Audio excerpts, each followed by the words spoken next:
ମୁଁ doctor Sanjay Choudhury ଆଇଏସ୍ଏଫ୍ର director ଅଛି। Iconic ସ୍ପୋର୍ट्स federation ଗତ 1.5 ବର୍ଷ ଧରି ଓଡ଼ିଶାରେ ଷ୍ଟାର୍ଟ ହେଇଛି ଏବଂ ସର୍ବଭାରତୀୟ ସ୍ତରରେ ସବୁ ରାଜ୍ୟରେ ଏବଂ ସବୁ ଜିଲ୍ଲାରେ ଏହାକୁ ପ୍ରସାରିତ କରାଯାଉଛି।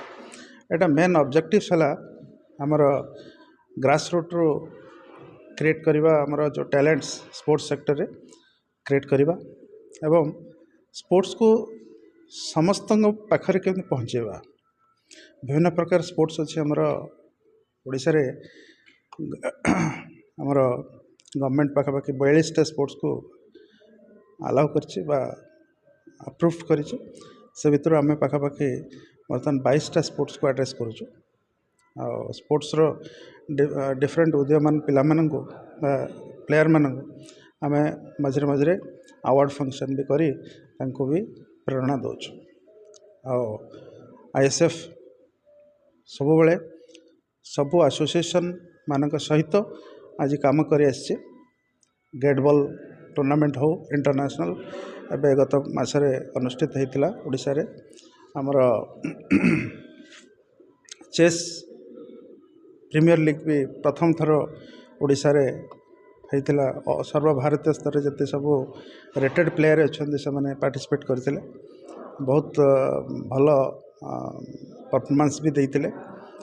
ତା ଛଡ଼ା ହକି ଆଉ ଫୁଟବଲ୍, କ୍ରିକେଟ୍ ଏସବୁର ଆମେ କରୁ। ଆଜି ଯେଉଁ ଆମର ମିଟିଂ ଅଛି ଏଥିରେ ବେସିକାଲି ଆମେ 16ଟି କର୍ପୋରେଟ୍ ଟିମ୍କୁ ନେଇକି ଆମେ କର୍ପୋରେଟ୍ କ୍ରିକେଟ୍ ଲିଗ୍ କରୁଛୁ, ଯେଉଁଟାକି 24 ତାରିଖରେ ଭୁବନେଶ୍ୱରରେ ଅନୁଷ୍ଠିତ ହେବ ଏବଂ ଏଇଟା ଫାଇନାଲ୍ ମ୍ୟାଚ୍ଟା ମାର୍ଚ୍ଚ 8ରେ ଆମର ବାରବାଟୀ ଷ୍ଟାଡ଼ିୟମରେ ଏଇଟା ଅନୁଷ୍ଠିତ ହେବ। ଏଇଟା ଦିବା ଏବଂ ରାତ୍ରି ମ୍ୟାଚ୍ ହେବ ଆଉ ଫ୍ଲଡେଡ୍ ଲାଇଟ୍ ଦେଇକରି।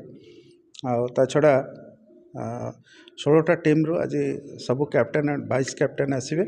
ସେମାନଙ୍କର ଜର୍ସି ଉନ୍ମୋଚନ ହେବ ଏବଂ ସେମାନେ ଆମର ଯେଉଁ ଖେଳର ଯେଉଁ ନିୟମାବଳୀ ତାକୁ ବି ତର୍ଜମା କରିବେ ଏବଂ ରେଫରିଙ୍କ ସାହାଯ୍ୟରେ ସେଇଟା ଆମେ ଇମ୍ପ୍ଲିମେଣ୍ଟ କରିବା। ଆମର ଭୁବନେଶ୍ୱରରେ ସିଭି ରମଣ ଏବଂ କେଟି ଗ୍ଲୋବାଲ୍ ସ୍କୁଲରେ ଅନ୍ୟାନ୍ୟ ମ୍ୟାଚ୍ ସବୁ ହେବ, ବଟ୍ ଫାଇନାଲ୍ଟା ଆମର ବାରବାଟୀ ଷ୍ଟାଡ଼ିୟମରେ ହେବ। Thank you.